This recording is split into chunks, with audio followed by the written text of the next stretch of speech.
नमस्कार दोस्तों, मैं अलका स्वागत करती हूँ आपका अपने एक्सीलेंस फैमिली में, जहाँ आज हम पढ़ेंगे चैप्टर 2 का लास्ट टॉपिक। और लास्ट टॉपिक है हमारा यहाँ पर औद्योगिक विकास पर नीतियों का प्रभाव। नीतियों का प्रभाव का मतलब है कि आज़ादी के बाद हमारे देश की अर्थव्यवस्था में सुधार लाने के लिए 1951 से पंचवर्षीय योजना बनाना शुरू की गई। 5-5 वर्ष की योजनाएं बनी। 1951 से लेकर 2017 तक 12 पंचवर्षीय योजनाएं बनी। तो इन योजनाओं के माध्यम से अनेक क्षेत्रों में काम किए गए। ठीक है, तो यहाँ हमें पढ़ना है कि औद्योगिक क्षेत्र में इन नीतियों का क्या प्रभाव पड़ा। तो हम पढ़ेंगे कि सकारात्मक और नकारात्मक क्या प्रभाव रहे औद्योगिक क्षेत्र पर नीतियों का। सकारात्मकता का मतलब है कि क्या फायदा हुआ और नकारात्मकता का मतलब है कि नीतियों से हमें क्या नुकसान हुआ। ठीक है, तो देखते हैं यहाँ पर क्या लिखा है। लिखा है, प्रथम 7 पंचवर्षीय योजनाओं के दौरान भारत के औद्योगिक क्षेत्र की उपलब्धियां वस्तुतः उल्लेखनीय है। 7 योजनाओं का यहाँ पर नाम लिया गया है। ठीक है, 7 पंचवर्षीय योजना, 5-5 वर्ष की 7 योजनाएं को लेकर बात हो रही है। तो बोला है कि 7 योजनाओं तक तो औद्योगिक विकास बहुत उल्लेखनीय रहा, प्रशंसनीय रहा। औद्योगिक क्षेत्र द्वारा प्रदत्त जीडीपी का अनुपात 1950-51 में 13% से बढ़कर 1990-91 में 24.6% हो गया। मतलब वो कह रहा है कि हमारे देश की जीडीपी मानो 100%। ठीक है, तो इस 100% में 13% औद्योगिक क्षेत्र का योगदान रहा।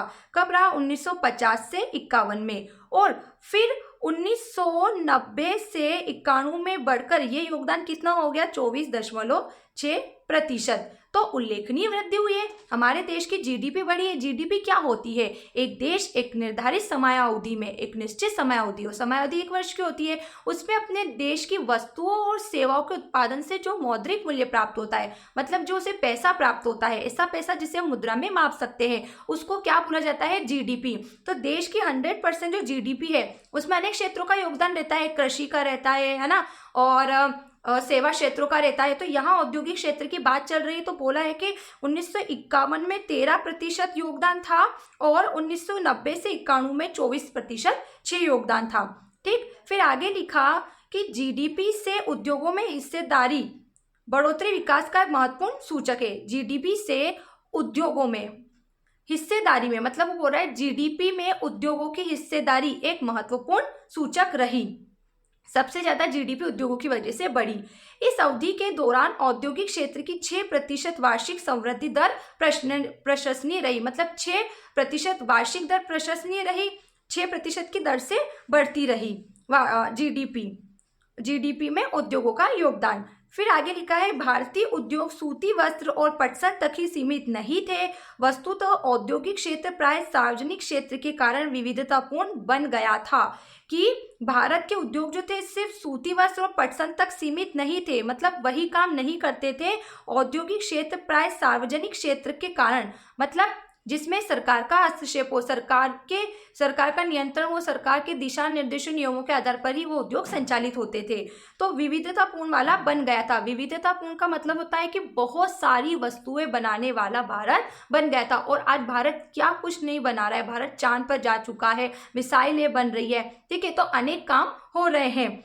फिर आगे लिखा है, लघु उद्योगों के संवर्धन से उन लोगों को अवसर प्राप्त हुए जिनके पास व्यवसाय में प्रवेश के लिए बड़े फर्मों को प्रारंभ करने हेतु पूंजी नहीं थी। मतलब लघु उद्योग स्थापित किए सरकार ने, तो लोगों को रोजगार मिला। कौन से लोगों को रोजगार मिला? ऐसे लोगों को रोजगार मिला है जिनके पास कोई नया काम करने के लिए पैसा नहीं था। तो ऐसे लोगों को उद्योगों में क्या मिला? काम मिला, रोजगार मिला। विदेशी प्रतिस्पर्धा के प्रति संरक्षण से उन इलेक्ट्रॉनिक व ऑटोमोबाइल क्षेत्रों में तेजी में देशी उद्योगों का विकास हुआ जिनका विकास अन्यथा संभव नहीं था। यहाँ बोला है विदेशी प्रतिस्पर्धा से संरक्षण, मतलब हमने पिछले टॉपिक में पढ़ा था आयात प्रतिस्थापन। इसका मतलब होता है कि आयात को सीमित करना और हम जिस वस्तु का विदेशों से आयात कर रहे हैं उसको हमारे देश में ही बनाना। ठीक है, तो विदेशी प्रतिस्पर्धा, आयात प्रतिस्थापन से विदेशी प्रतिस्पर्धा से हमारे देश के इलेक्ट्रॉनिक व ऑटोमोबाइल क्षेत्र को संरक्षण मिला। तो ये तो सकारात्मक प्रभाव हुए कि हमारे देश की जीडीपी बढ़ी है, हमारे देश के लोगों को रोजगार मिला है, हमारे देश में जो उद्योग थे जैसे इलेक्ट्रॉनिक ऑटोमोबाइल वाले, ठीक है, इनको क्या हुआ, विदेशी प्रतिस्पर्धा से संरक्षण मिला। ये सकारात्मक प्रभाव हुए। अब आगे हम पढ़ते हैं इसके कुछ नकारात्मक प्रभाव। इसमें लिखा है भारतीय अर्थव्यवस्था की समृद्धि में सार्वजनिक क्षेत्र द्वारा किए गए योगदान के बावजूद कुछ अर्थशास्त्रियों ने सार्वजनिक क्षेत्र के अनेक उद्यमों के निष्पादन की कड़ी आलोचना की है। कहने का मतलब है कि सरकार द्वारा जो उद्योग संचालित किए जा रहे थे उन उद्योगों की अनेक विद्वानों ने आलोचना की, मतलब उनकी बुराई की। कहने का मतलब है कि वो कह रहे हैं कि ऐसे काम सरकार कर रही थी जो काम निजी व्यक्ति भी कर सकता था। ये बात इसने हमें कही है। आगे बढ़ते हैं कि इस अध्याय के प्रारंभ में यह प्रस्तावित किया गया था कि शुरू में सार्वजनिक क्षेत्र की आवश्यकताएं अधिक थी, ठीक। अब यह व्यापक रूप से स्वीकार किया गया है कि सरकारी उद्यमों ने कुछ वस्तुओं एवं सेवाओं का उत्पादन जारी रखा, प्रायः उन पर एकाधिकार रखते हुए। जब हमारा देश आजाद हुआ था, ठीक है, तो हमारी अर्थव्यवस्था बहुत ही बिगड़ चुकी थी, तो उसको सुधारने के लिए अनेक प्रयास किए गए। कुछ पंच जैसे 1951 से 1956 तक 5 वर्षों में कुछ ऐसे उद्देश्य थे, कुछ ऐसी नीतियां बनी थी जिससे उद्योग क्षेत्र कुछ सीमा तक उसमें परिवर्तन हुआ। फिर आगे हमें ये बोल रहा है कि सार्वजनिक क्षेत्र की एक सीमा तक हमें क्या हुई, कमी महसूस हुई। तो जहां तक सार्वजनिक क्षेत्र की कमी महसूस हुई, सार्वजनिक क्षेत्र ने काम किया तो किसी ने उसकी आलोचना नहीं की, लेकिन धीरे धीरे अब कुछ जगह निजी क्षेत्र को भी प्राथमिकता दी जानी चाहिए, लेकिन वहां निजी क्षेत्र को प्राथमिकता नहीं दी गई, वहां भी सार्वजनिक क्षेत्र ही अपना एकाधिकार जमाए बैठा था। एकाधिकार का मतलब होता है कि उस काम को करने का एकमात्र अधिकार केवल सार्वजनिक क्षेत्र, केवल देश की सरकार को ही था और निजी क्षेत्र, निजी व्यक्ति को नहीं था, है ना। तो एक नकारात्मक प्रभाव हमने क्या पढ़ा, एक नकारात्मक प्रभाव का पॉइंट बनता है यहाँ पर कि सरकार कुछ क्षेत्रों में अपना एकाधिकार जमाए बैठी थी, निजी क्षेत्रों को कोई उसमें अनुमति या कार्य करने की जगह नहीं मिली।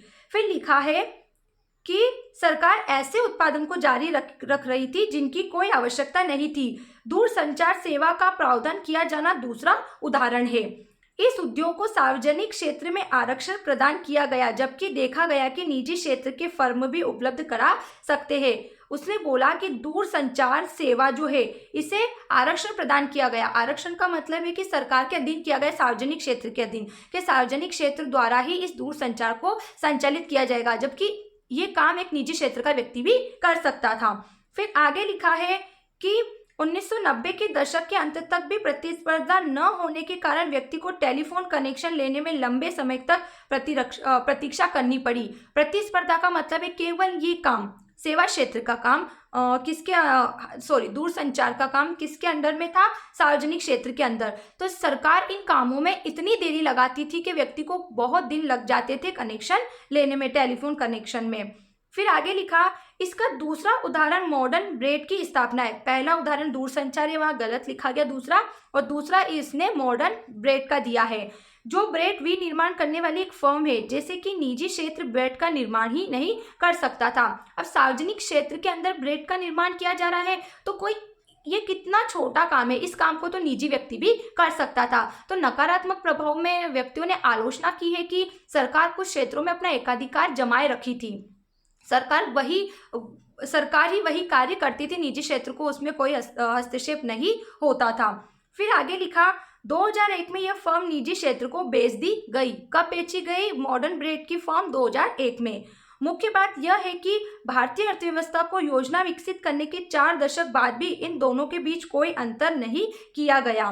किन दोनों के बीच? देखो, केवल सार्वजनिक क्षेत्र क्या कर सकता है और निजी क्षेत्र भी क्या कर सकता है, इन दोनों के बीच ही अंतर नहीं स्पष्ट हो पा रहा था कि सार्वजनिक क्षेत्र क्या करेगा और निजी क्षेत्र क्या करेगा। 4 दशक तक भी बोल रहा है कि ये स्पष्ट नहीं हो पा रहा था कि सार्वजनिक क्षेत्र कौन कौन से कार्य करेगी, निजी क्षेत्र कौन कौन से कार्य करेगी। उदाहरण के लिए आज भी केवल सार्वजनिक क्षेत्र ही राष्ट्रीय सुरक्षा प्रदान करता है। यद्यपि सार्वजनिक क्षेत्र होटलों की भी व्यवस्था कर सकता है, तथापि सरकार होटल चलाती है। जैसे उदयपुर में आनंद पैलेस नाम की एक होटल है जो कि सरकारी होटल है। फिर लिखा है, इस आधार पर कुछ विद्वानों ने यह तर्क दिया कि राज्य को उन क्षेत्रों से हट जाना चाहिए जिनमें निजी क्षेत्र कार्य कर सकते हैं। फिर लिखा, सरकार ऐसी महत्वपूर्ण सेवाओं पर संसाधनों का संकेंद्रण कर सकती है जिन्हें निजी क्षेत्र उपलब्ध नहीं करा सकते।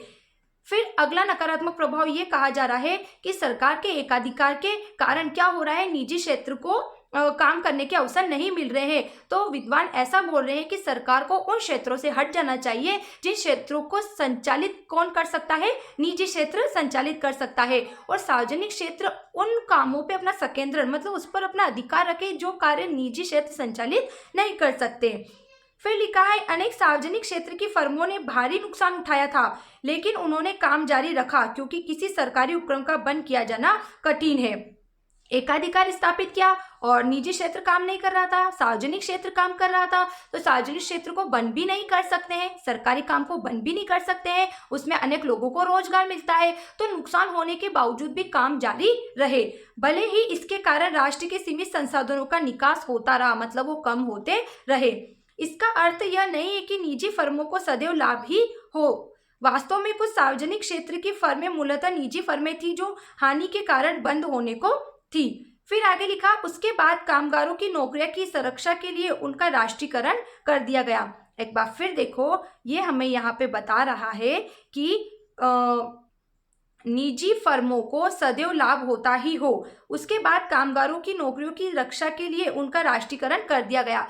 मतलब कि जरूरी नहीं है कि सार्वजनिक क्षेत्र को नुकसान हो रहा है तो निजी क्षेत्र को भी नुकसान हो सकता है। कुछ जगह सार्वजनिक क्षेत्र को नुकसान हो रहा हो, निजी क्षेत्र काम को करे तो फायदा हो जाए, या निजी क्षेत्र को नुकसान हो रहा तो सार्वजनिक क्षेत्र को फायदा हो जाए। तो इस कारण नौकरियों को सुरक्षा देने के लिए, मतलब लोगों को रोजगार देने के लिए क्या किया गया, सार्वजनिक क्षेत्र का राष्ट्रीयकरण कर दिया गया।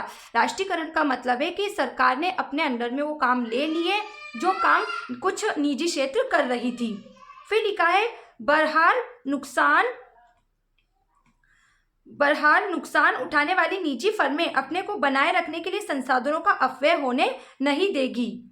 किसी उद्योग को शुरू करने के लिए आवश्यक लाइसेंस का कुछ औद्योगिक घरानों द्वारा दुरुपयोग किया गया। लाइसेंस क्या है? एक प्रकार का अनुमति पत्र होता है जो किसी काम को करने या न करने की हमें अनुमति देता है। वो काम किस सीमा तक हो सकता है, आयात निर्यात क्या होता है, कितना उत्पादन आप कर सकते हो, इस सब बातों की जानकारी लाइसेंस के अंदर होती है। फिर आगे लिखा बड़े उद्योगपति नई फर्म शुरू करने के लिए नहीं बल्कि नए प्रतिस्पर्धियों को रोकने के लिए लाइसेंस प्राप्त कर लेते थे। अब निजी क्षेत्रों को प्राथमिकता दी जाने लगी कुछ जगह, तो वहां पे क्या हुआ कि जो उनके प्रतिस्पर्धी थे, निजी क्षेत्र के भी प्रतिस्पर्धी थे, तो वो क्या कर रहे थे कि प्रतिस्पर्धियों को रोकने के लिए लाइसेंस प्राप्त कर लेते थे। परमिट लाइसेंस राज के अत्यधिक नियमन के कारण कुछ फर्में कार्यकुशल नहीं बन पाई। उद्योगपति अपने उत्पाद के विषय में विचार करने की अपेक्षा लाइसेंस प्राप्त करने की कोशिश में और संबंधित मंत्रालयों में लॉबी बनाने में समय व्यतीत करने लगे। लॉबी का मतलब है यहाँ पे संगोष्ठी या सभा कक्ष कि बोला जा रहा है कि सरकार ने क्या किया, राष्ट्रीयकरण कर दिया उद्योगों का। कुछ सीमा तक एकाधिकार था, कुछ उद्योगों में एकाधिकार था जिससे नुकसान हो रहा था, ठीक है। तो निजी क्षेत्र को प्रवेश देने की कमी महसूस की गई, तो निजी क्षेत्र को प्रवेश दिया गया, तो उसके लिए लाइसेंस बनाने की अनिवार्यता रख दी गई कि निजी क्षेत्र लाइसेंस के आधार पर काम करेंगे। तो अनेक प्रतिस्पर्धी ने क्या किया कि अन्य कुछ क्षेत्रों को आगे नहीं बढ़ने दिया, तो व्यक्ति अपने व्यापार को बढ़ाने की जगह लाइसेंस की प्रक्रिया में ही अपना समय बिता देता था। फिर आगे लिखा है यहाँ कि विदेशी प्रतिस्पर्धा से संरक्षण की आलोचना भी इस आधार पर की जा रही है कि यह उस स्थिति के बाद भी जारी रहा जब यह सिद्ध हो चुका था कि इससे लाभ के स्थान पर नुकसान अधिक होगा। फिर 4th नंबर पे इसमें नकारात्मक प्रभाव बताया गया कि हमारे देश में जो आयात प्रतिस्थापन लगाया गया था, विदेशों से प्रतिस्पर्धा को कम करने के लिए आयात को रोका गया था, तो ये आयात भी एक सीमा पर आकर हमारे लिए नुकसान बन गया। कैसे नुकसान बन गया? देखो, आयातों पर प्रतिबंधों के कारण भारतीय उपभोक्ता को उन वस्तुओं को खरीदना पड़ता था जिनका उत्पादन भारतीय उत्पादक करते थे। उत्पादक इस बात से अवगत थे कि उनके पास एक आबाद बाजार है, अतः उन्हें अपनी वस्तुओं की गुणवत्ता सुधारने हेतु कोई प्रेरणा नहीं थी। भारतीयों के ऊपर ये प्रेशर था कि वो बाहर से वस्तु आयात करेंगे तो उन्हें महंगी पड़ेगी, तो हमारे देश की जो वस्तु है वही उन्हें खरीदनी है। तो इससे हमारे देश के उत्पादक क्या कर रहे थे, उन्हें मालूम हो गया था कि हमारे देश का व्यक्ति हमसे ही वस्तु खरीदेगा, तो वो उसकी गुणवत्ता की ओर कोई ध्यान नहीं देते थे, अपनी मर्जी से वस्तु का उत्पादन करते थे और अपनी मर्जी से वस्तु को बेचते थे जैसी उनको जो वस्तु उनको अच्छी लगती थी। जब वे घटिया वस्तुओं की घटिया वस्तुओं को ऊंची कीमत पर बेच सकते थे, तब वे उनकी गुणवत्ता में सुधार करने की ही क्यों सोचते, क्योंकि उनको पता है कि भारतीय लोगों के लिए अब वस्तुओं को आयात करने के बाजार बंद हो चुके हैं। तो अब हम जो वस्तु उनको उपलब्ध कराएंगे वो लोग वही वस्तु को खरीदेंगे। आयातों की प्रतिस्पर्धा ने हमारे उत्पादकों को और अधिक दक्ष बनने को बाध्य किया। कुछ अर्थशास्त्रियों का भी मत था कि सार्वजनिक क्षेत्र का प्रयोजन लाभ कमाना नहीं बल्कि राष्ट्र के कल्याण को बढ़ावा देना है। इस दृष्टि से सार्वजनिक क्षेत्र की फर्मों का मूल्यांकन जनता के कल्याण के आधार पर किया जाना चाहिए। तो हमने कुछ सकारात्मक प्रभाव पढ़े, कुछ नकारात्मक प्रभाव पढ़े। तो कुछ अर्थशास्त्रियों ने हमें बोला कि सरकार कुछ क्षेत्रों में एकाधिकार कर रही थी, तो इसका मतलब ये नहीं है कि वो अपने फायदे के लिए काम कर रही थी, वो जन कल्याण के लिए काम कर रही थी। तो यहाँ से आप कुछ अर्थशास्त्रियों के यहाँ से आप निष्कर्ष में बता सकते हो। सकारात्मक और नकारात्मक प्रभाव के 4-4 पॉइंट या 3-3 पॉइंट जैसा भी आपको लगे बताने के बाद आप बोल सकते हो कि निष्कर्ष रूप से हम कह सकते हैं कि सार्वजनिक क्षेत्र का प्रयोजन मतलब उद्देश्य राष्ट्र का, देश का कल्याण करना होता है, न कि लाभ कमाना। फिर आगे लिखा है, उनका मूल्यांकन उनके द्वारा कमाए गए लाभों के आधार पर नहीं किया जाना चाहिए बल्कि जन कल्याण के आधार पर किया जाना चाहिए। योजनाओं के आधार पर कि सरकार ने देश के लिए क्या योजना बनाई और लोगों को क्या फायदा हो रहा है, ना कि ये देखे कि सरकार के पास कितना पैसा आया। संरक्षण के संबंध में कुछ अर्थशास्त्रियों का मत है कि हमें विदेशी प्रतिस्पर्धा से उत्पादों का संरक्षण तब तक करना चाहिए जब तक कि धनी राष्ट्र ऐसा करते रहे।